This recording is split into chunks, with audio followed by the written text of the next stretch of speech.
আসসালামু আলাইকুম এভরিওয়ান, সবাই কেমন আছেন? আশা করি সবাই অনেক অনেক ভালো আছেন। শেখসাদি একাডেমি সবাইকে স্বাগতম। অলরেডি আমরা ইনলাইন সিএসএস শেষ করছি। এবার হচ্ছে ইন্টারনাল সিএসএস, যেটা আমরা দেখবো ইন্টারনাল সিএসএস কীভাবে করতে হয়। ঠিক আছে, তাহলে চলুন শুরু করা যাক। যারা পুরো ভিডিওটা দেখার জন্য সবাইকে অনুরোধ রইল। আচ্ছা, আমরা ফার্স্টে চলে যাই আমাদের সিএসএস অল ফাইল। এখান থেকে আমরা অলরেডি এখানে লিখছিলাম part-1। এবার আমরা আর একটা ফোল্ডার নেব। ফোল্ডার নিতে কী হবে? শর্টকাটে Ctrl+Shift+N। তাহলে আমাদের নিউ ফোল্ডারে আমরা দিলাম CSS part-2। ওকে, এটার ভিতরে আমরা ঢুকলাম। এখানে আমরা একটা ফাইল নেব, কি এই যে এখান থেকে কীভাবে নেব? WT, মনে আছে সবার? WT এখানে দিয়ে আমরা কি দেব? index.html।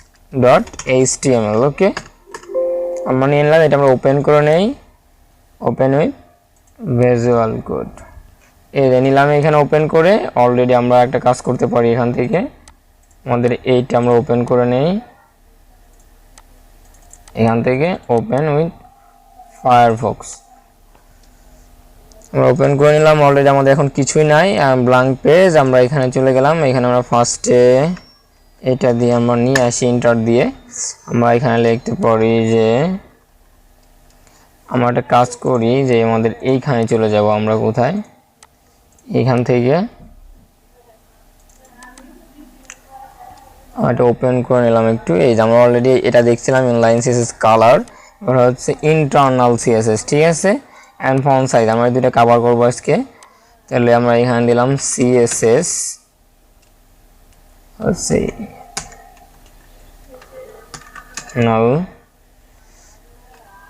Internal CS. আমরা এগুলো লিখতে পারি যে ইন্টারনাল সিএসএস part-02 স্টার্টস। ওকে, আমরা এখানে ফার্স্টে আমরা কি নিতে পারি? আমরা একটা h1 নিলাম, lorem 5। ওকে, আমরা সাপোজ আরেকটা নিলাম h3 lorem 3। আমরা একটা পি ট্যাগ নিতে পারি। পি ট্যাগ নিয়ে আমরা বা এখানে আমরা পি ট্যাগ নিয়ে আমরা আরেকটা h1 নেই, lorem 4। তিনটা নিলাম, Ctrl+S। আমরা এখন রিলোড দেব। অলরেডি এই যে এখানে এসে রিলোড, অলরেডি আমাদের তিনটা লেখা চলে আসে, তাই না? এখন ফার্স্টে আমরা যেটা করবো, ইন্টারনাল সিএসএস কীভাবে লিখতে হয়, তাই না? ইন্টারনাল সিএসএস আমরা লিখি হচ্ছে ওই হেডারের ভিতরে। কোথায়? হেডের ভিতরে লিখি আমরা। ওকে, এইখানে এটা হচ্ছে আমাদের বডি। আমরা বডির ভিতরে লিখতে পারি, কিন্তু এখানে লেখাটা ইন্টারনাল এখানে লিখতে। তাহলে কীভাবে লিখতে হয়? স্টাইল নিয়ে লিখতে হয়। স্টাইল দিয়ে এর ভিতরে লিখতে হবে। ঠিক আছে, কীভাবে লিখতে হবে আমরা বলে দিলেই হবে। সাপোজ আমি বলে দিলাম এখানে আমরা কি যে কালার দেবো, সাপোজ এটা আমরা ধরলাম না, যে আমরা বলে দিলাম যে কালার কি রেড বলে দিলাম, তাই না? যেভাবে বলছিলাম এটা আমাদের আগের ভিডিওতে কীভাবে বলছিলাম, এই যে বলছিলাম না, কালার রেড আমরা বলে দিলাম। স্টাইলের ভিতরে কিন্তু আমরা বলছি, তাই না? স্টাইল নিছি, এর ভিতরে আমরা বলে দিলাম কালার রেড। Ctrl+S দিলাম, রিলোড দিলাম। দেখি আমাদের কিছু করতেছে? কিচ্ছু কিন্তু করতেছে না, কিন্তু এটা এইভাবে হবে না। ওকে, আমরা যেন ভুল করে নেই হবে, কিন্তু কোনোভাবেই হবে না। এটা কীভাবে লিখতে হবে? এরকমেরই কিন্তু একটা ওয়ে আছে। ঠিক আছে, এটার ইন্টারনাল এইটা লিখতে হবে হচ্ছে আমাদের কিসে, এটা কি আছে? h1 আছে। এই আমাদের ট্যাগগুলোকে ধরতে হবে। এটা আমরা কীভাবে ধরবো? আমরা এখানে ফার্স্টে লিখবো h1। ওকে, এটা ফলো করেন। কি লিখলাম? h1। সাপোজ মনে করেন আপনি ছবি তুলতে গেছেন, ঠিক আছে, কিছু মাইন্ড করবেন না, আপনার হচ্ছে আপনার বন্ধু বা ফ্রেন্ড বা বান্ধবীকে নিয়ে ঘুরতে গেছেন, হঠাৎ কেউ এসে কী করছে? একটা পিকচার তুলে ফেলছে আপনাদের অনুমতি ছাড়াই। তাহলে আপনি কি করবেন? যাই কলার ধরবেন টাইনে ফার্স্টে, যেই আপনি আমার ছবি তুলেন, বা তুই আমার ছবি তুললি কেন, তাই না? তাহলে আমরা এইভাবেও এই h1 ট্যাগের আমরা কলার ধরে বলবো তোর এখানে আসতে হবে, তোর কালার হতে হবে। ঠিক আছে, তাহলে আমরা কীভাবে বলবো? এই জন্য কলার ধরে এখানে আনলাম, পরে আমরা ব্র্যাকেট দেবো, ব্র্যাকেটের ভিতরে আমরা বলে দেবো কি KOLOR, কালার রেড হয়ে যাও তুমি এখন। Ctrl+S, অ্যান্ড এবার আমরা রিলোড দেই। এই যে কালার কিন্তু রেড হয়ে যাবে। বুঝতে পারছেন? আশা করি বিষয়টা বুঝতে পারছেন যে কীভাবে বললাম যে আমরা এই ধরনের কলারটা ধরে নিয়ে আসলাম এখানে, এরপরে ভিতরে বলে দিলাম কালার রেড। ওকে, তারপর দিলাম Ctrl+S and রিলোড। কিন্তু এখানে আমাদের একটা প্রবলেম হয়েছে, কি দেখছেন? আমরা এইচ1 দুইটা আছে দেখে আমাদের দুইটা কালার হয়ে গেছে, ঠিক আছে। এইখানে তো আমার 10টা থাকলে 10টাই হয়ে যায়, তো ওকে।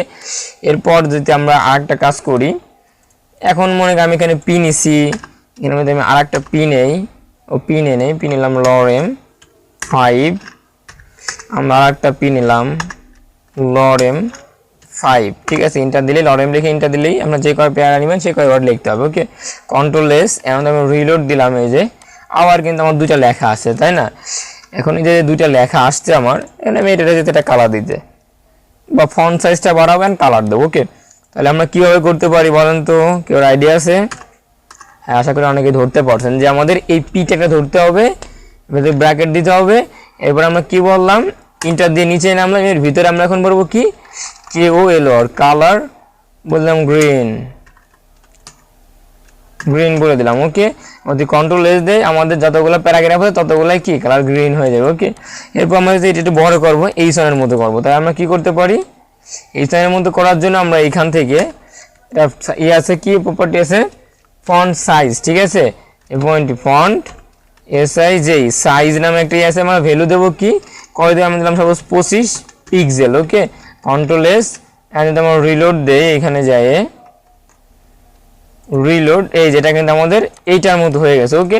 আমরা আরো বড় করতে চাই, আমরা আরো বড় করতে পারবো, এখান থেকে আমরা এটা দিয়ে দিলাম 30 পিক্সেল, কন্ট্রোল এস এন্ড হচ্ছে রিলোড, এটা 30 পিক্সেল হয়ে গেল, ঠিক আছে।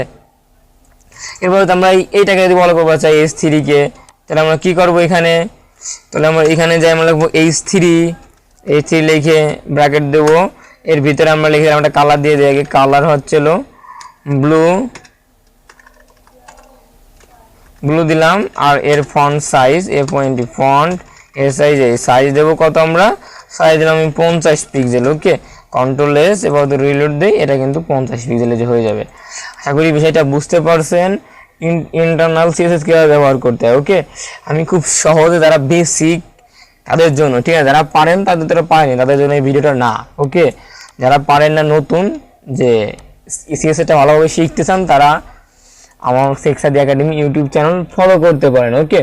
আর অলরেডি আমাদের সাথেই থাকবেন, এটা হচ্ছে ইন্টারনাল। এরপর আমরা দেখবো এক্সটার্নাল সিএসএস কিভাবে ব্যবহার করতে হবে। সবাই ভালো থাকবেন, সেখসাদি একাডেমির সাথে থাকবেন। আর যারা নতুন, অবশ্যই চ্যানেলটি সাবস্ক্রাইব করেন, আর আপনাদের বন্ধুদের যারা শিখতে চায় তাদের সাজেস্ট করতে পারেন। আর অলরেডি কিন্তু আমাদের অনেকগুলো প্রজেক্ট আছে, আমরা এটার মধ্যে আরও প্রজেক্ট করব, শেষ করার ভিতরে কোনো কিছু প্রজেক্ট করব, শেষ করে আরও প্রজেক্ট করব। সবাই আমাদের সাথেই থাকবেন, অলরেডি আপনারা ভালোভাবে শিখতে পারবেন। আর প্র্যাকটিস করে, যত প্র্যাকটিস করবেন তত আপনার স্কিলটাকে আর গ্রো করতে পারবেন, ওকে। ভালো থাকবেন, আল্লাহ হাফেজ।